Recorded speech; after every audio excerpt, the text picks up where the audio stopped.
नमस्कार, मी पी.आय. धनंजय पाटील, धुळे तालुका police station.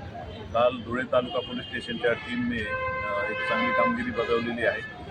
महानगरपालिकेच्या निवडणुकांच्या अनुषंगाने अवैध प्रकारची दारू, शस्त्र यांच्याबाबत कारवाई करण्यासाठी माननीय SP सर दिवरे सर यांनी आम्हाला आदेशित केलेले होते. त्याप्रमाणे गोपनीय बातमीदारांना आम्ही सतर्क केले.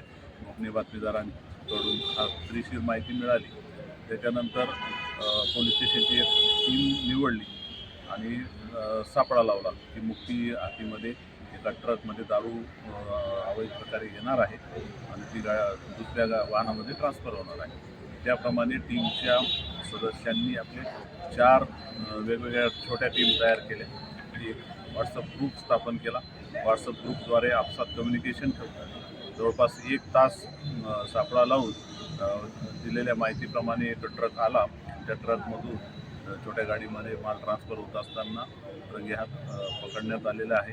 त्याच्यामध्ये एक या टाईपच्या गुन्ह्यांमधला सराईत आरोपी पकडण्यात आलेला आहे आणि दोन्ही वाहनाचे चालक आहेत. एकंदर 30 लाख रुपये इतक्या किमतीचा मुद्देमाल जप्त करण्यात आलेला आहे. त्याच्यात एक मोठा ट्रक आहे, 2 छोटे वाहनं आहेत.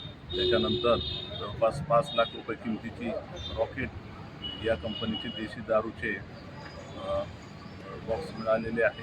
जवळपास 124 बॉक्स दोन्ही वाहनांमधून मिळालेले आहेत आणि 3 आरोपी अटक आहेत. याचा तपास चालू आहे.